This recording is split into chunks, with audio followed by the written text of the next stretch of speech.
नमस्कार, स्पोर्ट्स 9 में आप सभी का स्वागत है। मैं हूं शिवेंद्र, मेरे साथ हैं मेरे सहयोगी कुणाल। और हिंदी में एक कहावत बचपन में पढ़ाई गई थी, खिसियानी बिल्ली खंबा नोचे। अब ये खिसियानी बिल्ली खंबा नोचे की कहावत जो है इस वक्त सबसे ज्यादा सटीक बैठ रही है पाकिस्तान क्रिकेट बोर्ड पर। क्यों? क्योंकि टीम हारी है, और हारी नहीं है बल्कि शर्मनाक अंदाज में हारी है। अब उस हार से लोगों का ध्यान भटकाने के लिए एक नई कहानी गढ़ी गई, और वो कहानी जिसका नाम दिया गया हैंडशेक गेट। इसीलिए आज हम वन वे ट्रैफिक है, ये जो सौरव गांगुली ने कहा है, उससे जोड़कर बताएंगे आपको कि ये उन्होंने क्यों कहा, और उसके साथ साथ यही बताएंगे कि किस तरीके से आईसीसी जो है वो बड़ा झटका देने वाला है पाकिस्तान क्रिकेट बोर्ड को। कंफर्म खबरें नहीं है, लेकिन ऐसा सोर्सेज बता रहे हैं कि आईसीसी ने मन बना लिया है। चलिए शुरुआत करते हैं अपने शो की और बताते हैं आपको क्या है ये कहानी, आईसीसी का क्या फैसला है, आईसीसी ने किस फैसले को लगभग तय कर लिया है, और कभी भी जैसे ही ये कंफर्म होगा हम वो खबर भी आपको बताएंगे। लेकिन हुआ क्या कि जब पाकिस्तान की टीम हार गई, उसके बाद पाकिस्तान की टीम ने कहा कि भाई खेल भावना का बड़ा उल्लंघन हो गया, बहुत ही बेइज्जती हो गई हमारी। भारतीय टीम के कप्तान ने ना टॉस के समय हाथ मिलाया और ना ही मैच हारने के बाद जब हम चाहते थे कि जाकर मिलाएं उनसे हाथ, तो उन्होंने हाथ नहीं मिलाया। इसमें उन्होंने नाम जोड़ा एंडी पायक्राफ्ट का। एंडी पायक्राफ्ट जो है वो आईसीसी के मैच रेफरी थे, बड़े ही पुराने सीजन्ड ऑफिशियल हैं, आईसीसी के सीनियर मोस्ट अधिकारियों में से उनका नाम आता है। अब उन्होंने पीसीबी ने कहा कि साहब इनको तो तुरंत हटा देना चाहिए, क्योंकि पायक्राफ्ट ने ही ये सबसे पहले शुरुआत की कि टॉस के वक्त जाकर पाकिस्तान के कप्तान से अकेले में ले जाकर कहा कि आप हाथ मत मिलाइएगा टॉस के वक्त, क्योंकि भारतीय टीम हाथ मिलाने के लिए तैयार नहीं है, यानी भारतीय कप्तान हाथ मिलाने के तैयार नहीं है, यानी उनको अब हटाया जाए। और उनको नहीं हटाया जाएगा तो पाकिस्तान जो है वो इस टूर्नामेंट से अपने आप को बाहर ले लेगा। कहानी जो है वो यहां आकर अटक गई कि आईसीसी ने कहा कि भाई इसमें पायक्राफ्ट क्या करेंगे। अगर भारतीय कप्तान ने तय किया था, उन्होंने उनको सूचित कर दिया कि हम नहीं मिलाना चाहते हाथ, तो पायक्राफ्ट ने तो बस एक मैसेज पास किया है। वो भी पास किया या नहीं किया भगवान जाने, मतलब ये पाकिस्तान वाले कह रहे हैं इसलिए मान लेते हैं, चलिए पास किया। कुल मिलाजुला के अब पाकिस्तान पर है कि वो टूर्नामेंट में खेलना चाहती है या नहीं खेलना चाहती है। नहीं खेलना है, अपने घर जाए। बिल्कुल जी, अगर बुरा लगा है, मतलब ये वही बात है कि मेरे को बहुत बुरा लगा है, मैं आगे से बात नहीं करना चाहता। ठीक है, ये वैसी ही बात है कि भाई हमें बहुत बुरा लग गया, हमारी बेइज्जती हो गई। ठीक है, हम इसके लिए तैयार नहीं थे। ठीक है, ये वैसी ही बात है। ये मतलब ये इसको ईगो पे ले लिया गया है। और ये बात ये है कि भाई वन नेशन स्पोर्ट है पाकिस्तान, उसके अंदर भी उनके जो इंटीरियर मिनिस्टर हैं वही पीसीबी के जो हैं अध्यक्ष भी हैं, वो एसीसी के अध्यक्ष भी हैं। भाई एसीसी के अध्यक्ष के होते हुए मोहसिन नकवी पीसीबी का जो अध्यक्ष है वही एसीसी का अध्यक्ष है, आपकी टीम की बेइज्जती हो रही है, गजब हाल है। तो ये एक ना नाक का सवाल बन गया। ठीक है, वहाँ पर जो आवाम है वो नाराज़ है, वहाँ पर जो सरकार में जो लोग हैं वो नाराज़ है। अब कुछ तो करना है, कहीं तो कुछ करना है। भाई एक तो टीम हारी, चलो भाई उस टीम हारने को हमने घुमाया किसी तरह कि भाई हाथ नहीं मिलाया, ये नहीं किया, वो नहीं किया। एक पॉइंट उन्होंने मिला कि भाई मैच रेफरी कौन होता है ये बोलने वाला। मैच रेफरी ने जो भी किया गुड फेथ में किया। आपकी बेइज्जती होती सरेआम मैदान के अंदर कि आप हाथ बढ़ाते और इंडियन कैप्टन जो है वो मुंह फेर के चल देता। तो इसलिए उन्होंने एक अच्छा काम किया कि भाई ये हाथ नहीं मिलाना चाहते, आप हाथ मत मिलाइएगा, इतना उन्होंने बोल दिया। अब इन्होंने उसको एक मुद्दा बना लिया कि भाई वो कौन होते हैं बोलने वाले, नहीं बोलते तो फिर तुम्हारी सरेआम बेइज्जती होती, वो ज्यादा चलता, वो ज्यादा अनईजी सिचुएशन जो मैदान के बीचों बीच खड़ी हो जाती, जो ब्रॉडकास्ट हो रही होती पाकिस्तान में भी, इंडिया में भी, वर्ल्ड ओवर में भी, वो ज्यादा अच्छा लगता। तो ये एक मतलब परेशानी है, ये दिल पे ले लिए बात को। अब हारे हैं तो उसका खींच निकालनी है, अब उसमें एस्केप गोट ढूंढना है। अब कोई खिलाड़ी नहीं है तो मुद्दा मैच रेफरी का बना लिया है, बोल दिया भैया अगला मैच जो है 17 तारीख को, उसमें भी एंडी पायक्राफ्ट हैं, अगर वो वहां पर होंगे तो भाई हम नहीं खेलेंगे। नहीं खेलोगे तो नुकसान किसका होगा? आप ही का नुकसान होगा। यूएई क्वालिफाई कर जाएगी, आप सुपर 4 में नहीं पहुंचोगे, और आप अपने लिए एक मंच तैयार कर लोगे कि आगे से अब आपको इन्वाइट ना ही किया जाए जब भी एशिया कप का ऑर्गेनाइजेशन हो। तो पाकिस्तान को समझ नहीं आ रहा है, मतलब ये कोई मैच्योरिटी भरे फैसले नहीं है। आप एक चीज को ना उस हद तक खींचते हो जो बाद में अपनी ही किरकिरी का कारण बन जाती है। और ये आपने तब भी किया था जब आयोजन होना था इंडिया वर्सेस पाकिस्तान के जो मैचेस का, तब भी आपने यही सब किया था। जब रमीज राजा जरूरत से ज्यादा बोल गए थे, वो सारी चीजें। तो आप जनरल पब्लिक को खुश करने के चक्कर में, अपनी इमेज को बनाने के चक्कर में, वहां पर जो एडमिनिस्ट्रेटर हैं या जो नेता हैं या जो पावर में लोग आते हैं, वो लोगों को खुश करने के चक्कर में, जो बाय एंड लार्ज जो है बड़े इमोशनल ड्रिवन लोग हैं, आप ये सारी हरकतें करते हो। नुकसान जो होता है वो देश को होता है, नुकसान इस केस में पीसीबी को होगा, पाकिस्तान टीम को होगा। बिल्कुल वो क्राइंग बेबी की तरह हो गया है कुणाल। मुझे तो लग रहा है आप कोई भी, मतलब चलिए अभी 2 मिनट के लिए एशिया कप को हटा देते हैं, आप कोई भी टूर्नामेंट जहां पाकिस्तान खेल रहा है, मतलब उनका कोई ना कोई रोना लगा ही रहता है। चैंपियंस ट्रॉफी में वो पहले ड्रामेबाजी हुई, हाइब्रिड में जाएंगे नहीं जाएंगे, हम ये करेंगे हम वो करेंगे, आखिरी समय तक स्टेडियम्स तैयार नहीं हुए। मतलब आपका जो मेन काम है उस काम को छोड़कर जितनी ड्रामेबाजी हो सकती है वो पाकिस्तान क्रिकेट बोर्ड हर ड्रामेबाजी करता है। मैं एक चीज और सोच रहा था कल, जैसे आप कह रहे थे ना कि भाई जब आप नेट्स में गए और 10 कदम की दूरी पर भारतीय टीम प्रैक्टिस कर रही है और हाथ नहीं मिला रही है तो हाई भी आपको नहीं किया। हाँ, और आपको तभी ये समझ में आ जाना चाहिए था। बिल्कुल। मेरा एक प्रश्न और है, टॉस पे आप गए, टॉस पे इंडियन कैप्टन ने आपसे हाथ नहीं मिलाया, आपको शिकायत ही करनी थी पायक्राफ्ट की, आप तुरंत जाके करते ना भाई। अब कोई एशियन क्रिकेट काउंसिल, जैसा आपने कहा एशियन क्रिकेट काउंसिल कोई बाहर का बंदा तो नहीं चला रहा है, आप तुरंत मैच में प्रोटेस्ट करते, आप तुरंत कहते, तुरंत अंपायर से जाके बात करते, रेफरी से जाके बात करते, कुछ करते। आप नहीं, अगर मुझे लगता है कि खुदा ना खास्ता अगर जीत गए होते तो ऐसी कोई बात नहीं होती, तब फिर कोई इनको बेइज्जती नहीं होती, तब कोई बेइज्जती नहीं लग रही होती, क्योंकि हार गए हैं, डबल हार हुई है एक तरीके से। तो फिर ये बोलते कि भाई हमने क्योंकि जीत गए, इंडियन टीम ने जो है ना हमसे खींच खा के हमसे हाथ नहीं मिला, मगर इशू नहीं बनाते उसका, मगर उसका इशू क्रिएट नहीं होता। अब इशू इसलिए क्रिएट हो रहा है क्योंकि टीम को हार भी मिल गई है। बिल्कुल। बेसिकली सर मुझे ये लगता है, ये जैसे एक नॉर्मल दो आदमी व्यवहार करते हैं ना, एक आदमी जो अपने आप को छोटा समझने को तैयार नहीं है, ठीक है, वो फिर ऐसी हरकतों पे उतर आता है क्योंकि वो जीत पाता नहीं है, ठीक है। उसके बाद फिर वो ऐसी फालतू के मुद्दे उठाता रहता है, उसमें नुकसान किसी बड़े आदमी का नहीं होता, वो छोटे आदमी का ही होता है, ठीक है। ओके भाई, वो यार आराम से अपने आप को छोटा समझ के अपना काम कर लो, वो ज्यादा बेटर है। क्यों सिचुएशन क्रिएट कर रहे हो? तो पाकिस्तान को वो छोटा समझने का ना वो एक्सेप्ट नहीं कर पाते कि हम जो है ना अब ऑलमोस्ट नंबर 3 टीम हो चुके हैं एशिया के अंदर। बिल्कुल, अभी बताएंगे, कुछ ऐसा ही कहा भी है सौरव गांगुली ने। चलिए आपको एक बार जरा फटाफट बता देते हैं कि हैंडशेक गेट मामला है क्या, ताकि थोड़ा सा समझ में भी आ जाए। वैसे तो सब्सक्राइबर्स फॉलो कर रहे हैं बहुत अच्छी तरह से इस पूरे मामले को, लेकिन एक बार आपकी जानकारी के लिए ब्रीफली बता देते हैं। ये 5 पॉइंट हैं, आप पढ़ लेंगे, आपको बहुत आसानी से समझ में आ जाएगा। हुआ ये कि भारतीय टीम के कप्तान सूर्या ने टॉस के वक्त पाकिस्तान के कप्तान से हाथ नहीं मिलाया। इसके बाद भारतीय टीम जी मैच में जीती, उसके बाद भारतीय खिलाड़ियों ने फिर हाथ नहीं मिलाया। पाकिस्तान के कप्तान ने प्रेजेंटेशन सेरेमनी में आने से इनकार कर दिया इसी वजह से। उसके बाद पाकिस्तान क्रिकेट बोर्ड ने मैच रेफरी को हटाने की मांग की और शर्मनाक हार से ध्यान भटकाने के लिए पाकिस्तान का ये कुल मिलाजुलाकर नया ड्रामा है, जिस पर अभी हम और कुणाल बातचीत कर रहे थे कि अब किस मुंह से बात करें। बाबर आजम की और मोहम्मद रिजवान की और शाहीन शाह अफरीदी की और फखर जमा की 2 प्लेयर तो आपने ड्रॉप ही कर दिए थे। उसके बाद जो आप लेकर आए, पहली गेंद पर जो है वो आपका विकेट गिर गया और पहली गेंद पर आपके सुपर हिट अपनी तरफ से ही पीठ थपथपाने वाले गेंदबाज को आगे बढ़कर अभिषेक शर्मा ने जो चौका मारा, वो अभी तक वो चौका जो है जहन में घूम रहा है।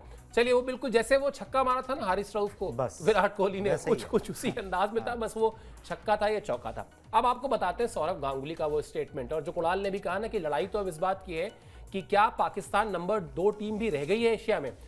सौरव गांगुली कहते हैं नहीं। क्या कहा उन्होंने, बयान आपको दिखाते हैं, क्योंकि आतंकवाद के हवाले से भी उन्होंने कहा, क्रिकेट को रोकने को लेकर भी कहा। ये उनका बयान है, आतंकवाद रुकना चाहिए, सिर्फ भारत या पाकिस्तान में नहीं बल्कि पूरी दुनिया में, लेकिन खेल को भी रोका नहीं जा सकता। दरअसल भारत पाकिस्तान की टीम में अब कोई टक्कर नहीं रह गई है। मैं भारत बनाम ऑस्ट्रेलिया या south Africa, New Zealand, England, Sri Lanka और यहां तक कि अफगानिस्तान का मैच देख सकता हूं। मैं नहीं मानता कि भारत और पाकिस्तान की टीम में अब कोई टक्कर है। हम पिछले 5 साल से दोनों टीमों के मुकाबले को बहुत बढ़ा चढ़ाकर पेश करते हैं, लेकिन हर बार मायूसी हुई है। भारत पाकिस्तान का मैच अब एक तरफा है, 1 वे ट्रैफिक, ये इस्तेमाल किया है सौरव गांगुली ने।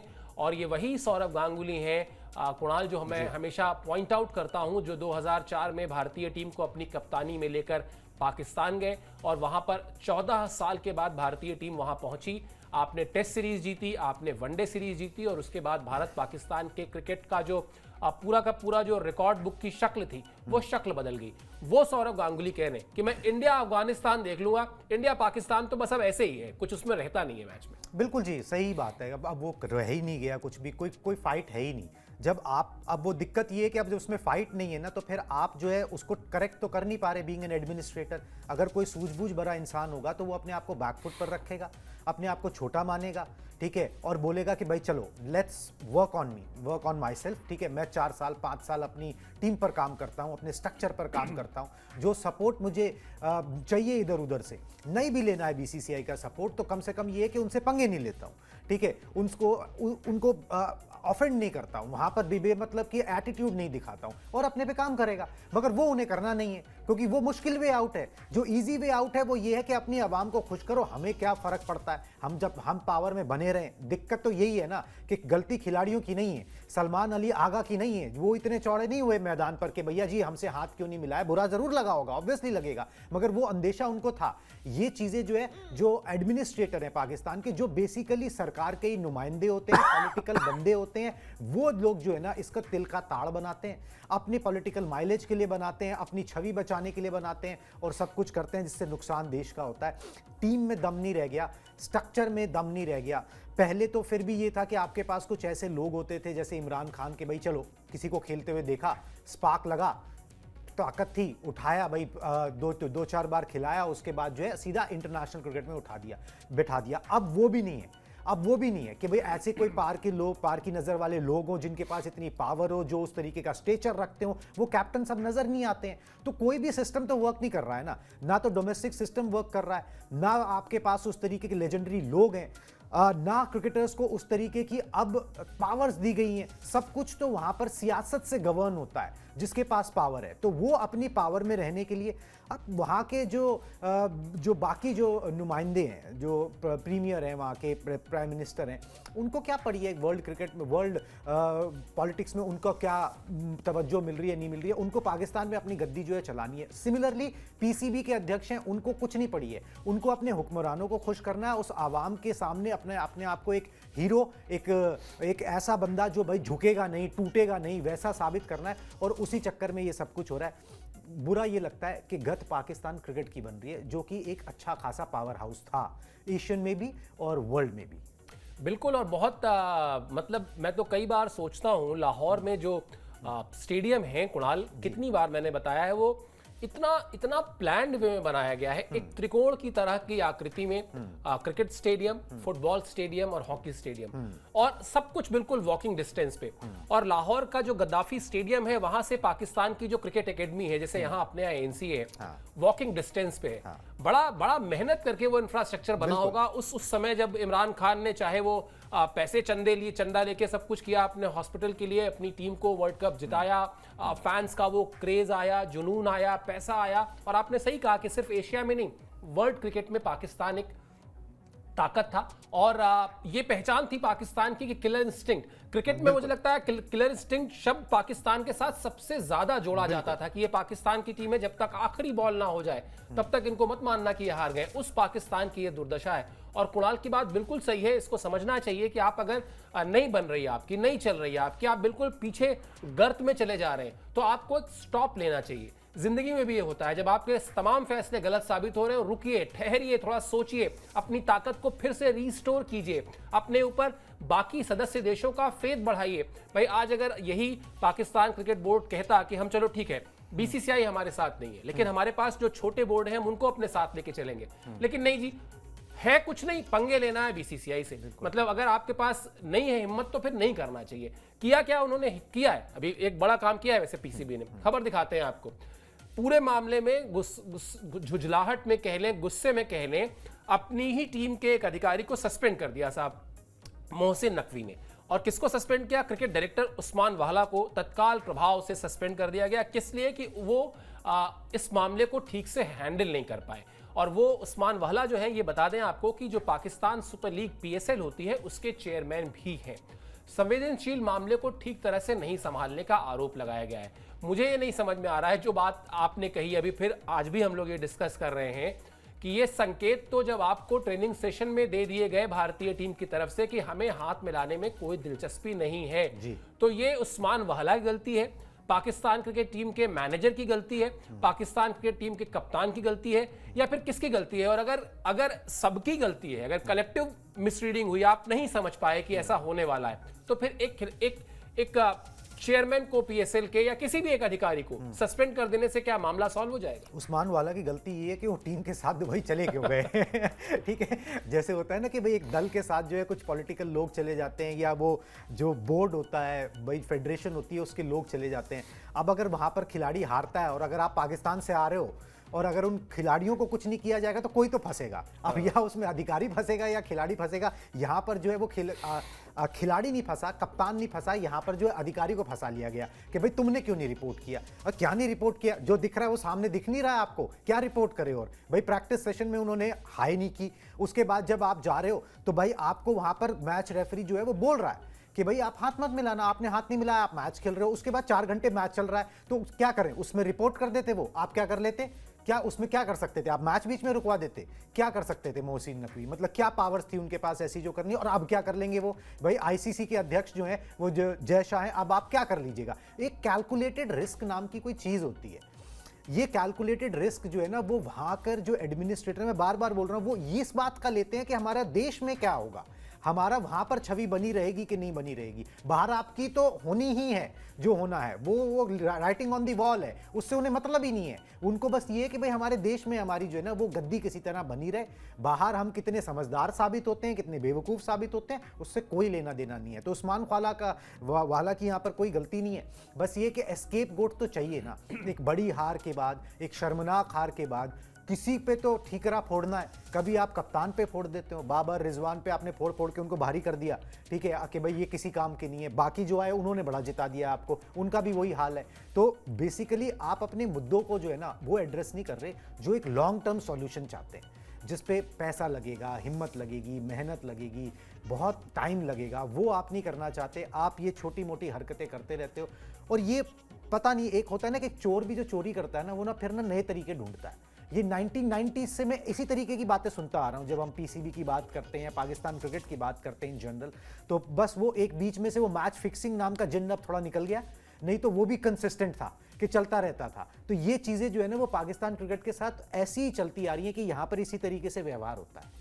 बिल्कुल, और जिस मेहनत और जिस उसकी आप पैसे की बात कर रहे हैं ना, उससे पहले कुणाल इच्छा शक्ति चाहिए। बिल्कुल, जब आप इच्छा शक्ति आपकी होगी कि नहीं मुझे इसमें सुधार करना है, तो फिर वो पैसा भी आ जाएगा और फिर वो मेहनत भी लग जाएगी। सबसे पहले तो आप चाहिए, पहले तो आप किसी भी बीमारी का इलाज करने से पहले उस बीमारी को तो स्वीकार करिए कि हाँ ये बीमारी है। जब तक आप कहते रहेंगे कि नहीं बीमारी ही नहीं है, तो फिर तो खुदा के भरोसे ही है पूरी टीम जिस तरह से चल रही है और जिस तरह से हार हो रही है। चलिए अब बाकी बातें कर लेते हैं एशिया कप के हवाले से, क्योंकि अच्छा बड़ी मजेदार स्थिति हो गई। आपने बीच में बताया भी था कि एंडी पायक्राफ्ट ही अगले मैच में भी है। बिल्कुल। अब अगर एंडी पायक्राफ्ट को हटाने की मांग जैसा सोर्सेज बता रहे हैं कि आईसीसी मना कर देगी, तो फिर वो समझ लीजिए कि या तो फिर आप खेलिए, फिर वही है कि अपनी नजरें नीचे करिए और आके चुपचाप कैसे खेलोगे, फिर कैसे खेलोगे इतनी बकवास करने के बाद? कह चुके हो कि नहीं खेलेंगे। फिर और अगर खेले और फिर उसके बाद हार गए तो फिर और भी कहानी है, क्योंकि वहां पर मुकाबला जो है वो यूएई की टीम से है जो अभी थोड़ा सा बेहतर परफॉर्म कर रही है। खैर चलिए बात कर लेते हैं आज अब एशिया कप में क्या कुछ होगा, वो सब भी आपको अपडेट कर देते हैं, क्योंकि ये मैटर तो अभी चलेगा कुछ दिन। आज 9वां मैच खेला जाएगा एशिया कप का। इसमें अफगानिस्तान की टक्कर बांग्लादेश के साथ होगी। अबू धाबी में रात 8 बजे से यह मैच शुरू होगा। अफगानिस्तान की टीम लगातार दूसरी जीत की कोशिश करेगी और बांग्लादेश के खाते में अभी 1 जीत और 1 हार है ऑलरेडी। उनका भी प्रयास होगा कि वो अपने आप को पॉइंट टेबल में थोड़ा और मजबूत कर लें। ये 2 तरह की लड़ाई अमूमन होती है कुणाल, जिसमें एक तरफ कुछ टॉप की टीमें लड़ रही होती हैं और एक तरफ कुछ बॉटम की टीमें लड़ रही होती हैं। जैसा आईपीएल में भी हमने देखा है कि भाई 4-5-5-6 टीमें प्लेऑफ के लड़ रही होती हैं और 5-6 टीमें इस बात के लड़ रही होती हैं कि आखिरी पे फिनिश नहीं करना है।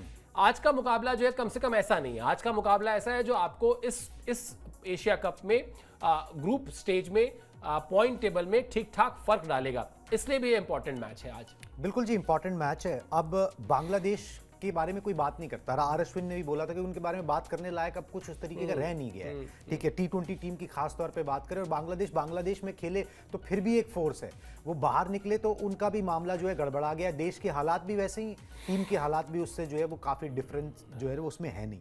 अब अफगानिस्तान से मुकाबला है। अफगानिस्तान ने एक मुकाबला जीता हुआ है। बांग्लादेश ने 2 खेले हैं, 1 हार मिली है, 1 जीत मिली है। यहाँ पर तो मुश्किल सिचुएशन है बांग्लादेश के लिए, क्योंकि पैकअप हो सकता है उनका। सीधा बात है कि भाई फिर आप जो है एशियन कंट्रीज के अंदर जो एक फोर्स होता था कि भाई बच्चे, अब एक बड़ा कैंपेन चला था कि बच्चे अब बड़े हो गए, ठीक है, तो वो बच्चे बड़े होके फिर छोटे हो गए, ठीक है, वैसे वाला हिसाब हो गया अब कि अब वो फिर छोटे होते चले जा रहे हैं। बेसिकली चाहे पाकिस्तान हो या बांग्लादेश हो, इन्होंने जो मेहनत से अर्न किया उस पर ना ये काम नहीं कर पाए, आगे उसको बिल्ड नहीं कर पाए, ठीक है। वो अफगानिस्तान ने बिल्ड किया है और उनकी स्थिति इन दोनों देशों से ज़्यादा ख़राब थी, फिर भी उन्होंने वो बिल्ड किया है। ये दोनों बोर्ड्स जो है, ये दोनों टीमें जो है ना, वो उसको उस तरीके से बिल्ड नहीं कर पाई हैं, जबकि इनके पास जो है रिसोर्सेज उनसे कहीं ज़्यादा थे, इनके पास प्लेयर उनसे कहीं ज़्यादा बेहतर थे, मगर उसके बावजूद दिक्कत जो है इनको आ रही है। अब बांग्लादेश के लिए साख का सवाल है भैया, वो अफगानिस्तान से हार के बाहर होना चाहेंगे, ठीक है, फिर तो आप नंबर 4 पे आ जाओ। अगर एशियन कंट्रीज़ में बात होगी, इंडिया, फिर उसके बाद अफगानिस्तान ले लीजिए, श्रीलंका ले लीजिए, फिर बांग्लादेश ले लीजिए, तो आप तो घूम फिर के वहीं आ गए। फिर आप नेपाल से compete करने लगोगे थोड़े दिन में कि भैया अब तो हमें स्टेयर केस दोबारा चढ़ने, जबकि बांग्लादेश ने एक वक्त पाकिस्तान से ऊपर अपना मुकाम बना लिया था कि भाई हम एक कंसिस्टेंट टीम है, हम पाकिस्तान नहीं है। अब वो चीज़ें घूम फिर के दोबारा से वहीं पे आ रही हैं, जो अच्छा नहीं है, जबकि उनके पास प्लेयर्स जो हैं वो बेटर प्लेयर्स हैं। बिल्कुल। और अफगानिस्तान का तो कुणाल, अगर आप पूरी क्रिकेट हिस्ट्री भी देखेंगे तो क्या है, 20 साल 15-20 साल का पूरा सफर है, ज़्यादा से ज़्यादा। और आप सोचिए कि पाकिस्तान 1992 में वर्ल्ड चैंपियन बनती है, हाँ। यानी 33 साल पहले, 33 ईयर्स। और श्रीलंका की भी ज़्यादा, मतलब 96 में श्रीलंका, तो 30 साल तो श्रीलंका को वर्ल्ड चैंपियन बने हो गए। उसके बाद ये दुर्गति है टीमों की। टीम वही बात है कि बच्चे बड़े हुए और फिर छोटे भी होने लगे, क्योंकि इन सब केसेस के अंदर एक ही सिमिलैरिटी है, आपके देश के हालात जैसे है ना, वही रब करता है आपके बोर्ड पे और आपकी टीम पे। बिल्कुल बिल्कुल बिल्कुल बिल्कुल। उससे अगर आपको उसको अपने अछूता रखना है, उससे प्रभावित नहीं होने देना है, तो बहुत अलग तरह का नजरिया चाहिए, बहुत अलग तरह का अप्रोच चाहिए, जो कुछ हद तक अफगानिस्तान ने दिखाया है। हाँ। ऐसा नहीं है, अफगानिस्तान में भी जो कुछ राजनीतिक हालात थे, हमने देखे किस तरह की स्थिति थी वहां पर, लेकिन वहां पर शायद जैसे कहते हैं ना कि क्रिकेट आपके जख्मों पर मरहम भी लगाता है। अफगानिस्तान ने उस पूरे राजनीतिक उठापटक के बाद क्रिकेट को अपने लिए एक टूल माना कि अपने देश में, अपने मुल्क में जो लोग हैं, अभी इतना बड़ा भूकंप आया था, आप सोचिए वहां पर, और उसके बाद अफगानिस्तान की टीम एक मुकाबला जीती थी। तो आप कई बार क्रिकेट को एक टूल की तरह इस्तेमाल करते हैं अपने देश के लोगों को के जख्मों को मरहम लगाने के लिए, तो शायद वो अफगानिस्तान ने लिया है। चलिए फटाफट आपको कल जो 2 मैचेस खेले गए उसके बारे में बता देते हैं। यूएई ने एशिया कप में अपनी पहली जीत दर्ज कर ली है, और वो जीत उन्होंने दर्ज की है ओमान के खिलाफ। ओमान से ही भारत का अगला मैच है। यूएई ने ओमान को दिया था 173 रन का लक्ष्य। ओमान की टीम 18.4 ओवर में 130 रन पर ऑल आउट हो गई, और यूएई को भारत के खिलाफ बहुत बड़ी हार का सामना करना पड़ा था। उसके बाद एक तरीके से ये एक कॉन्सोलेशन प्राइज की तरह है उसके लिए ये मैच, क्योंकि यहाँ पर उसने ओमान को हराया है, और ओमान को हरा के 2 पॉइंट हासिल किए हैं। और अब जो है वो थोड़ी देर पहले जो हम चर्चा कर रहे थे कि अब वो कहीं ना कहीं ये सपने देखेगा कि अगर थोड़ा सा दमखम और लगा दे, थोड़ा सा किस्मत साथ दे जाए, तो क्या पता कि हम अपने पूल में, अपने ग्रुप में टॉप 2 में फिनिश कर जाएं। मेहनत बहुत करनी होगी। चलिए दूसरे मैच के बारे में बता देते हैं, जो श्रीलंका और हांगकांग के बीच खेला गया था। यहाँ थोड़ा सा मामला फंस गया था। यहाँ श्रीलंका की टीम जो है थोड़ा सा लड़खड़ाई थी, और इसीलिए जीत और हार का जो अंतर है वो सिर्फ 4 विकेट का रहा। ग्रुप बी में हालांकि इस जीत के साथ श्रीलंका की टीम पहले पायदान पर पहुंच गई। श्रीलंका ने टॉस जीतकर पहले गेंदबाजी का फैसला किया था। हांगकांग ने पहले बल्लेबाजी करके बनाए थे 149 रन, यानी श्रीलंका के सामने लक्ष्य 150 रन का था। लेकिन इस 150 रन के लक्ष्य को हासिल करने के लिए श्रीलंका को लगभग 19वें ओवर तक जाना पड़ा मैच में, और साथ ही साथ 6 विकेट भी गंवा दिए श्रीलंका की टीम ने। वैसे ये है बड़ी इंटरेस्टिंग डिबेट इस वक्त अगर देखा जाए कुणाल, और वो आईसीसी रैंकिंग बहुत हद तक इंडिकेट भी करती है। पहली पायदान पर वहां आपको भारतीय टीम मिलेगी, और उसके बाद आपको 7वें 8वें 9वें पर ये सारी टीमें मिलेंगी, पाकिस्तान, श्रीलंका और इस तरह की टीमें। असल में वो जो एशियाई क्रिकेट में पावर हाउस हम कहते थे ना कि वो भारत, पाकिस्तान और उसके बाद श्रीलंका, फिर वो 2005 से लेकर 2010, 12, 15 तक बल्कि आप कह सकते हैं बांग्लादेश। अब वो बांग्लादेश की जगह आ गया है अफगानिस्तान बहुत अच्छी तरह से, और अफगानिस्तान लगातार थ्रेट कर रहा है पाकिस्तान को और श्रीलंका को कि अगर आपके क्रिकेट में ऐसे ही डाउन होता रहा तो हम इंडिया के बाद एशिया की नंबर 2 टीम बन सकते हैं, और उनके पास दमखम है इस बात का। बिल्कुल जी, अफगानिस्तान के पास दमखम है, और बाकी टीमें अच्छा कर रही हैं। हांगकांग अच्छा कर रहे हैं, बड़े इंडियंस खेलते हैं, मतलब भारतीय मूल के लोग खेलते हैं, ठीक है, अच्छा वहाँ से परफॉर्मेंस देते हैं। दिक्कत हो रही है यहाँ पर जो इंटरेस्टिंग सिनारियो यूएई ने पैदा कर दिया है। यूएई ने अपना मुकाबला जीत लिया, अब वर्चुअल जो है ना नॉकआउट हो गया पाकिस्तान वर्सेस यूएई का, और यूएई ये भी नहीं चाहेगा कि भाई अब, मतलब वो तो चाहेगा कि भाई हमारी टीम जो है और पुश करे, वो बोल रहे थोड़ा सा और ये बोल जाए, ठीक है, थोड़ा और बोल जाए, उसके बाद ये खुद ही मैच नहीं खेलेंगे और हम सुपर 4 में पहुंच जाएंगे, ठीक है। तो ये बहुत, मतलब ये तो पाकिस्तान की स्थिति है। यूएई वालों के लिए जश्न मनाने का वो मौका होगा, और ये ऐसे ही कुछ मोमेंट्स होते हैं जो आपको ना फिर वो ट्रिगर कर देते हैं, आपको वो कॉन्फिडेंस दे देते हैं कि यार आप भी ना वो ऊपर वाले लीग में आ सकते हो, ठीक है। और फिर वहां से वो कॉन्फिडेंस कैरी करती हैं टीमें और फिर आगे बढ़ती रहती है। अफगानिस्तान को ऐसे ही जीत का चस्का लगा था, उनके पास कोई बहुत रिसोर्सेज नहीं है, मगर उनके खिलाड़ी जो है दुनिया भर में लीग खेलते हैं, पैसा कमाते हैं, उस पैसे से अपने घर पे सपोर्ट करते हैं, साथ ही खिलाड़ियों को सपोर्ट करते हैं, बोर्ड को सपोर्ट करते हैं, सब कुछ उस तरीके से चलाते हैं। तो मतलब सिंपल डिटर्मिनेशन है उन लड़कों की, जिसकी वजह से वो सब कुछ चल रहा है। यहां पर क्या डिटर्मिनेशन नहीं है, चाहे श्रीलंका का आप केस ले लीजिए या फिर आप पाकिस्तान का ले लीजिए, यहां पे राजनीति चल रही है। वो राजनीति और उन चीजों पे हो रही है जहां पे कुछ बचा ही नहीं है। और अनफॉर्चुनेटली यही देखा गया दुनिया में, मैंने यही देखा, पता नहीं मेरा नजरिया ऐसा है कि जहां पर चीजें कम होती है ना, लूटपाट वहीं ज्यादा मची होती है, कि वहीं पे लोग जो है ना वो उस पाई के लिए ना, छोटे से पाई के लिए लड़ मर रहे होते हैं, जिसकी जरूरत ही नहीं होती। उल्टा आप उस समय एकजुट होकर आपको डिटर्मिनेशन दिखानी चाहिए। तो मुश्किल स्थिति है श्रीलंका के लिए, बांग्लादेश के लिए, और साथ में यहाँ पर जो है अब पाकिस्तान के लिए। इंडियन टीम जो है वो बड़ा मैच्योरली, जैसे बड़े भाई की तरह ये टूर्नामेंट ऑर्गेनाइज करते हैं, वैसे ही कर रहे हैं। जिस दिन उन्होंने हाथ खींच लिया, ना ये टूर्नामेंट रहेगा, ना इससे मिलने वाले पैसे रहेंगे, तो जो और 2 पैसे वैसे ही कम है, उसमें से और अठन्नी कम हो जाएगी, तो और दिक्कत पैदा हो जाएगी। तो ये समझ नहीं आ रहा यहाँ पर पाकिस्तान को भी, और साथ में कैचअप करने की जरूरत है बांग्लादेश और श्रीलंका को। बिल्कुल, और यही वजह है कुणाल की, एक समय जब हम लोग मतलब जो सुबह शाम रात क्रिकेट फॉलो करते हैं, अगर हम लोगों से भी कोई कहे ना कि श्रीलंका की टीम के 15 खिलाड़ियों का स्क्वाड बता दीजिए, नहीं बता पाएंगे। ये चलिए, ये हमारी भूल है कि हम नहीं बता पाएंगे, लेकिन ये भूल श्रीलंकाई क्रिकेट की भी है। ये इस बात का को साबित करता है कि जिस टीम में आप नंबर 1 से नंबर 11 तक के खिलाड़ियों के नाम आपकी जुबान पर रटे होते थे, अगर वो आज नहीं रटे हुए हैं तो उसकी वजह है कि परफॉर्मेंस में गिरावट नहीं आई है। वो मतलब एकदम उस लेवल की गिरावट आ गई है कि अब आपको कोई सीरियसली लेता ही नहीं है। आप बैक बेंचर भी नहीं हो, जैसे क्लास में बैक बेंचर्स होते हैं ना, अब आप बैक बेंचर्स भी नहीं हो, अब आप मतलब बैड बेंचर्स हो गए हो। यानी आप जिस तरह की परफॉर्मेंस हो रही है इन टीमों की तरफ से, ये दिखाता है कि कहीं ना कहीं एशियाई क्रिकेट के लिए कुल मिलाजुलाकर बहुत अच्छा समय नहीं है। और अगर इसे अच्छा समय बनाना है, अगर आप भाई, यही तो होता था ना कि एक तरफ इंग्लैंड है, ऑस्ट्रेलिया है, न्यूजीलैंड है, दूसरी तरफ पाकिस्तान है, श्रीलंका है, हिंदुस्तान है, मजा आएगा मैचेस देखने में। लेकिन अब वो मजा अगर नहीं आ रहा है तो इसीलिए नहीं आ रहा है क्योंकि भारत को अगर छोड़ दें और अफगानिस्तान को अगर छोड़ दें तो किसी भी टीम का, एशियाई टीम का जो क्रिकेट का ग्राफ है वो ऊपर नहीं जा रहा है। चलिए खैर, इस शो को यहीं पे खत्म करते हैं। एशियाई क्रिकेट की इस स्थिति पर बातचीत करेंगे आपसे दोबारा जैसे ही कोई खबर पे अपडेट आता है। ये जो एंडी पायक्राफ्ट को हमने आपको बताया कि आईसीसी लगभग मन बना चुकी है कि हम नहीं हटा रहे हैं, आपको जो भी करना है, यानी पाकिस्तान क्रिकेट बोर्ड को, पाकिस्तान क्रिकेट टीम को जो भी फैसला करना है वो कर ले। लगभग ये स्थिति बन चुकी है। जैसे ही ये खबर कंफर्म होगी हम आपसे जुड़ेंगे शॉर्ट्स के जरिए, वीडियोस के जरिए और अपने लाइव शोज के जरिए हम आपको हर खबर पर अपडेट रखेंगे। ऐसा हमारा प्रयास है, ऐसा हमारी कोशिश है। आपसे सिर्फ निवेदन ये है कि स्पोर्ट्स टाइम को सब्सक्राइब कर लीजिए ताकि हम जो ये मेहनत करते हैं वो आप तक समय से पहुंच सके। अभी आप इस शो पर हमसे जुड़े, आपने समय निकाला, बहुत बहुत शुक्रिया, बहुत बहुत आभार।